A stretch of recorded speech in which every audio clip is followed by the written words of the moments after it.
Coming up on Network Africa, President Cyril Ramaphosa hits back at U.S. President Donald Trump's plans to exclude South Africa from the 2026 G20 summit.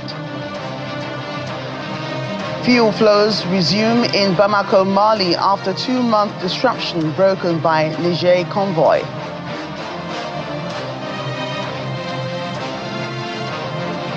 And DRC's President Felix Tshisekedi rejects all integration with Rwanda ahead of Washington peace signing.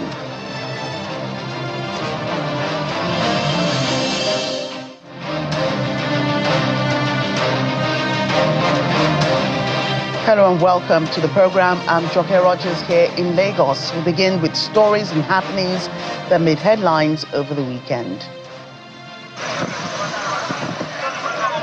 Many citizens of Guinea-Bissau have expressed disappointment with the latest upheaval and urged authorities to show restraint following the military coup and the appointment of General Horton Tam as the interim president. The country is facing rising uncertainty as political turmoil disrupts daily life and economic activity.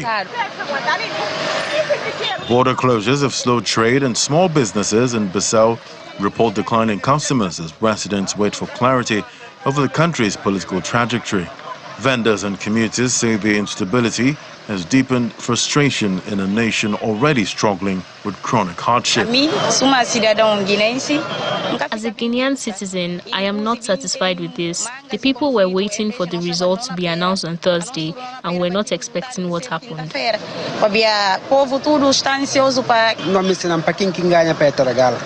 We vote as citizens and we want to see who won.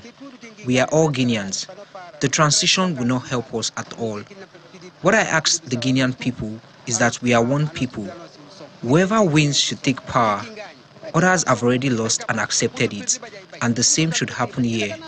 It is not the end of the world.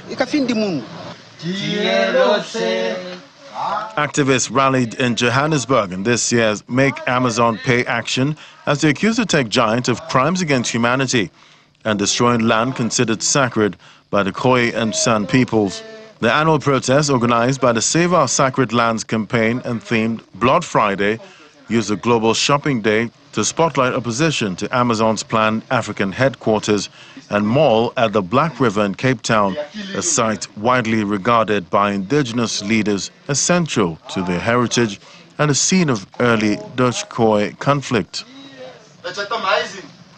The Save Our Sacred Lands spokesperson, Shafiq Gassant, accused Amazon of driving modern-day colonization, claiming activists have faced intimidation for opposing the project and criticized the city of Cape Town for allowing development on land the Khoisan considers sacred.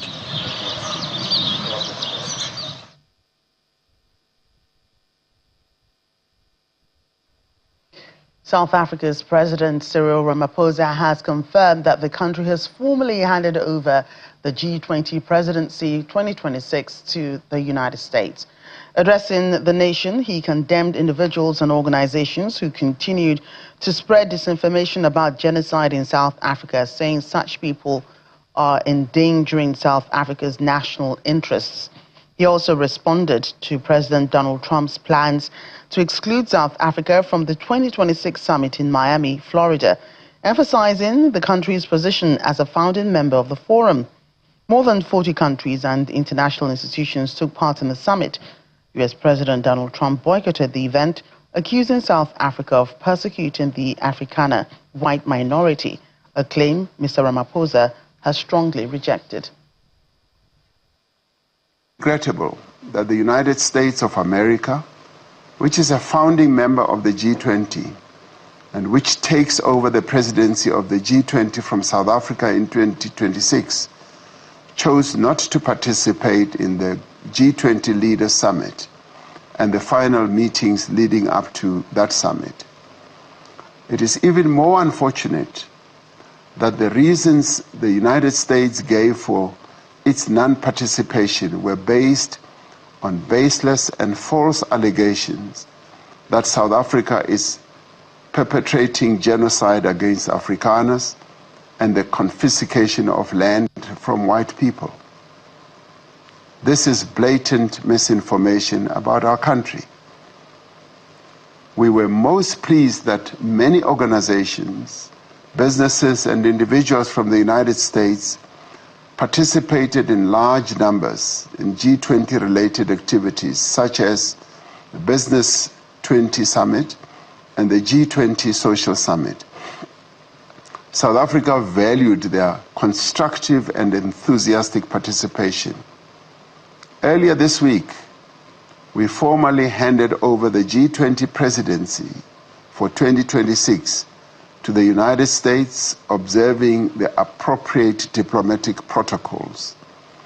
A few days ago, President Donald Trump made a statement to the effect that South Africa would not be invited to participate in the G20 in the United States.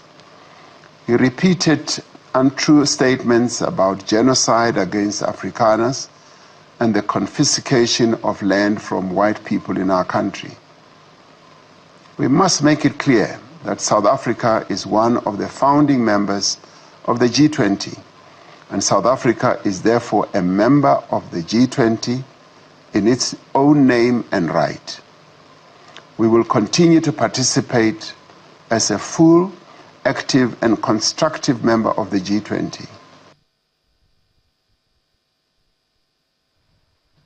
Staying in South Africa, the Nigerian Union in that country says it's taking concrete steps to broaden economic opportunities for citizens living in South Africa, particularly in sectors where they continue to make meaningful contributions to local communities.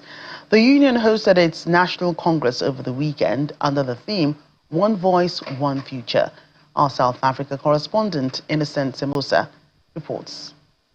The gathering brought together entrepreneurs, civil society organizations, and members of the Nigerian community from across South Africa.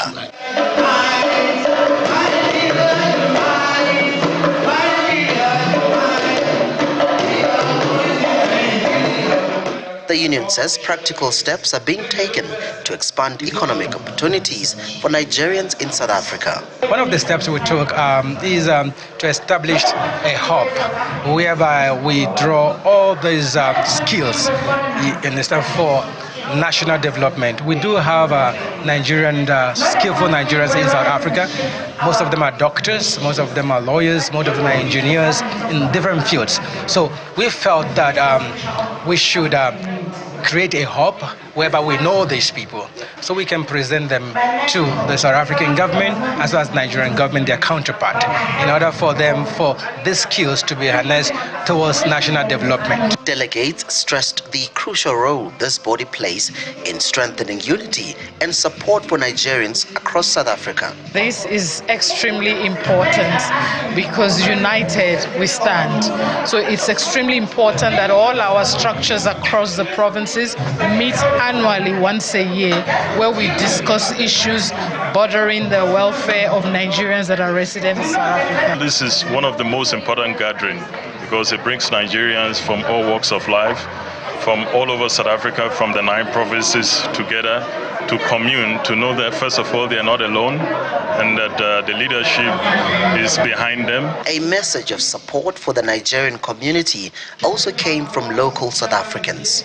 We embrace Nigerians in South Africa. We understand that Nigeria has a mammoth amount of diversity, expertise to bring to the table to South Africa. There's a lot of opportunity and collaboration. There's a lot of experience, business acumen in Nigeria that we can tap into. And the message to Nigerians is that you are our brothers and we are your brothers and sisters, and we welcome you. As the Nigerian Congress draws to a close, the Nigerian Union South Africa says its focus remains on unity, protection and progress for all Nigerians living in the country. Now, leaders here insist that stronger cooperation, both within the community and with South African institutions, will be key to building a safer and more prosperous future for their members. From Pretoria, South Africa, Innocent Semosa, Channels Television News. In Nigeria, the Ogun state government in the southwest has shut 7 battery recycling factories in Ogijo, Shagamu local government area of the state over pollution and possible lead emissions and poisoning. The State Commissioner for Environment, Mr. Ola Oresoya, says that this has become imperative in order to safeguard the health of the populace as government takes proactive steps in mitigating the effects of the emissions. While assuring residents there's no cause for alarm, Mr. Oresoya asked factories operating in that axis of the state to adopt best international practices in their operations.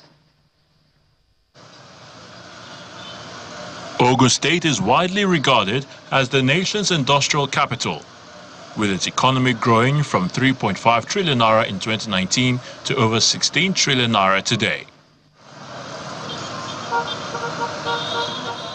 This growth is driven by rising internally generated revenue and a surge in manufacturing and industrial investment.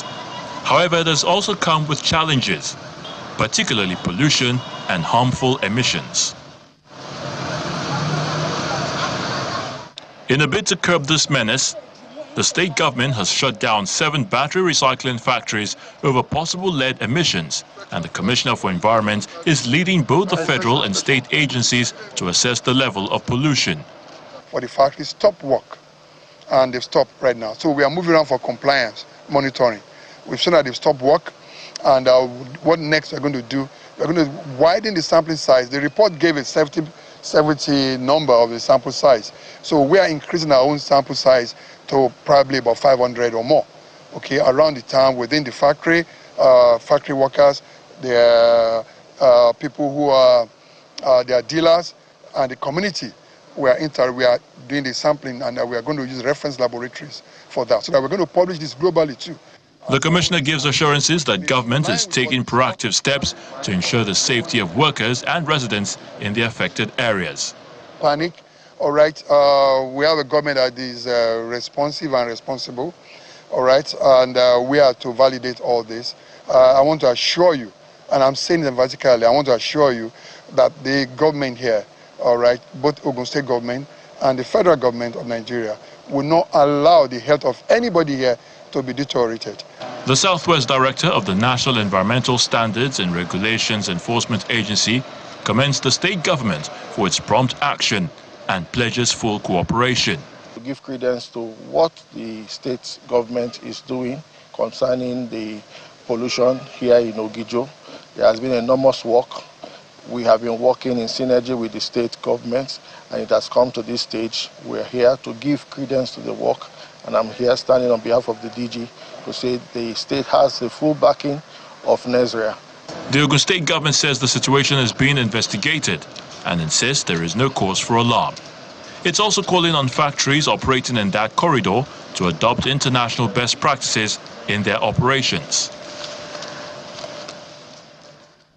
Elsewhere in Africa, residents of Bamako in Mali have welcomed relief from a crippling fuel shortage as the Niger convoy under the Sahel Alliance framework ended more than 2 months of disruptions that had paralyzed daily life. Traffic in the capital is set to be flowing smoothly, with motorists and motorbike riders refueling with ease at gas stations. On November 22, a donation of more than 80 fuel tankers from Niger reached Bamako in an effort to alleviate Mali's fuel shortage while advancing the efforts of self-reliance and regional solidarity. The fuel delivery comes as Mali's fuel shortage disrupted transport and daily routines nationwide, leaving stations empty and creating long queues of waiting vehicles. It comes after the JNIM militants reportedly escalated attacks and blocked fuel convoys from neighboring countries, causing shortages and disruptions to transport and essential services. The Democratic Republic of Congo's President Felix Tshisekedi says that he's rejected any prospect of mixing or integration with Rwanda, reaffirming his uncompromising stance ahead of a planned trip to Washington to finalize a landmark U.S.-brokered peace deal between the two countries. Speaking to members of the Congolese diaspora during an event in Belgrade, the president said any idea of mixing or integration is excluded. It will no longer exist in these agreements.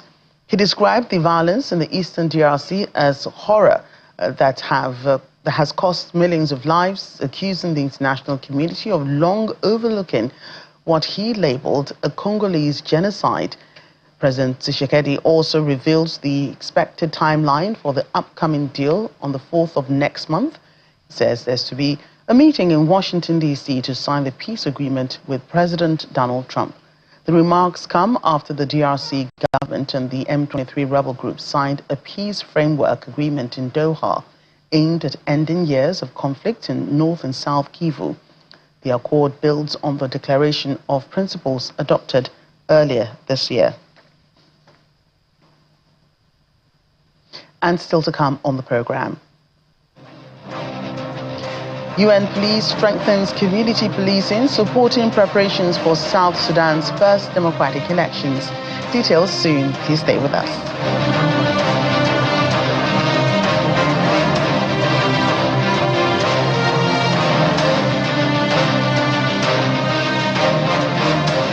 Welcome back. African leaders meeting in Algiers have called for colonial-era crimes to be formally recognized, criminalized and compensated for through an African Union-backed reparations process. The AU resolution was passed in a summit in May that pushed to define colonization as a crime against humanity. Current international law does not explicitly outlaw the practice. Participants stressed the massive economic damage done by colonization in Africa as European powers plundered the continent's natural resources such as gold, diamonds and rubber, leaving communities impoverished. The economic cost of colonialism in Africa is believed to be staggering, with some estimates putting the cost of plunder in trillions. The drive for reparations is linked to moves by the African states to secure the return of looted artifacts from European museums. Many prominent Algerian objects, such as the 16th century Canon Baba Merzoug, are still held in France.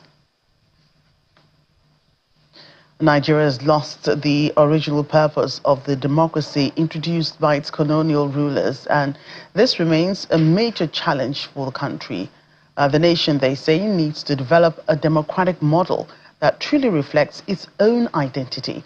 These were parts of remarks of Ambassador Godwin Agama, former ambassador to Guinea-Bissau, and Ambassador Lawrence Obishaki, former ambassador to the Republic of Benin, on our Foreign Affairs program, Diplomatic Channel.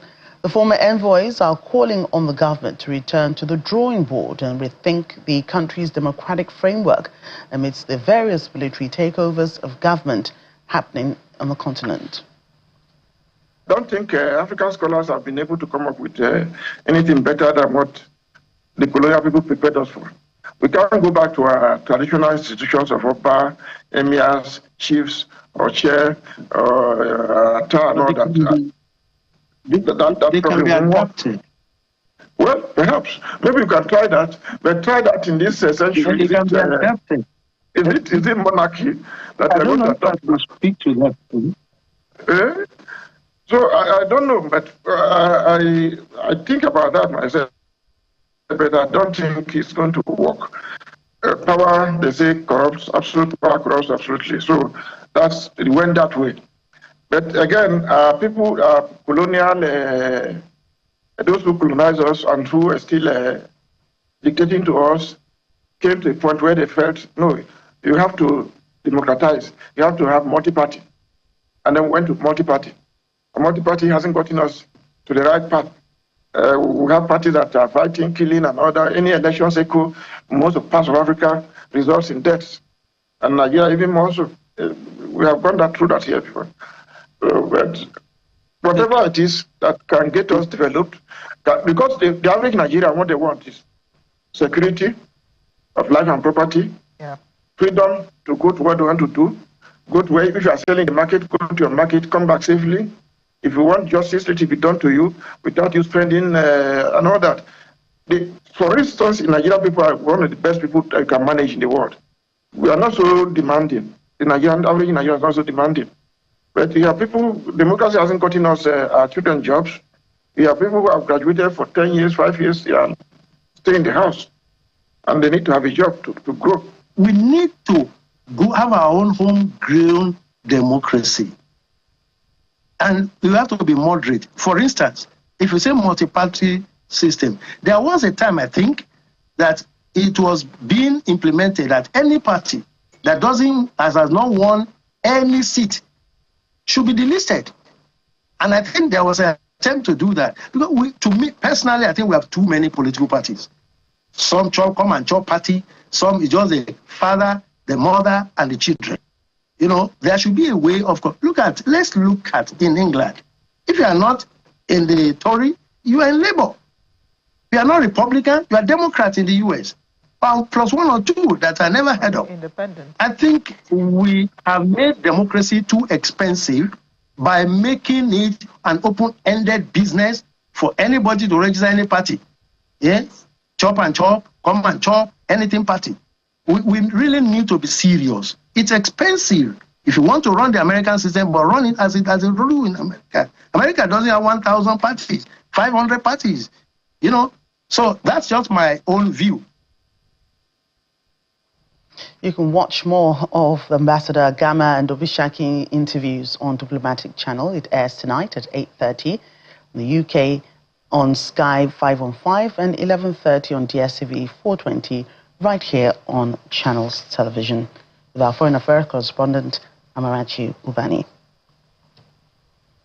Governors and representatives from African central banks have gathered in Cameroon's capital city of Yaoundé for the 47th annual meetings of the Association of African Central Banks alongside international institutions. During the meeting, Governor of the Mauritius Central Bank, Priscilla Tako, highlighted the importance of incorporating environmental factors into central banking. The Association on African Central Banks was founded to foster cooperation, knowledge sharing and policy coordination among the central banks across Africa. Established in the late 1970s, the AACB has organized annual meetings, workshops and symposia to address financial stability, monetary policy and regional integration.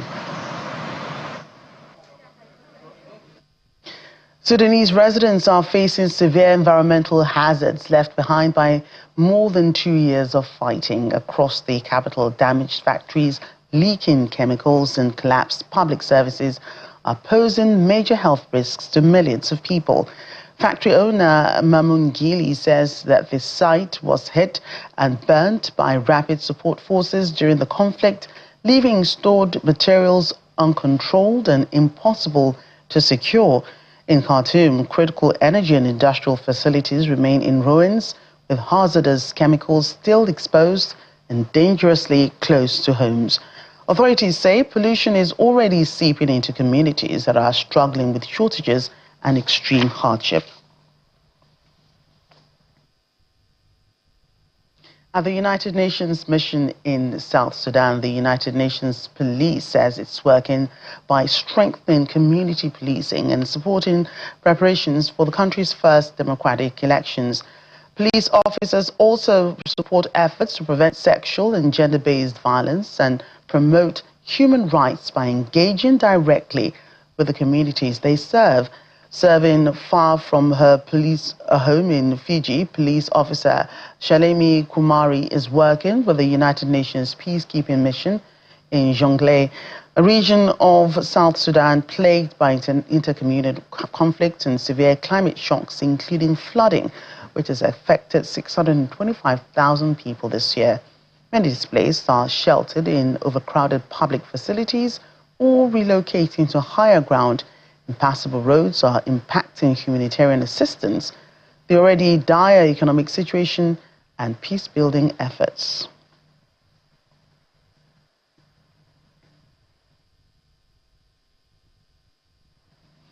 And as we end our program, here's our fun fact about the continent. Did you know that Somalia has the longest coastline on mainland Africa? A nomadic pastoralist tradition with a massive livestock export economy and the world's largest camel population.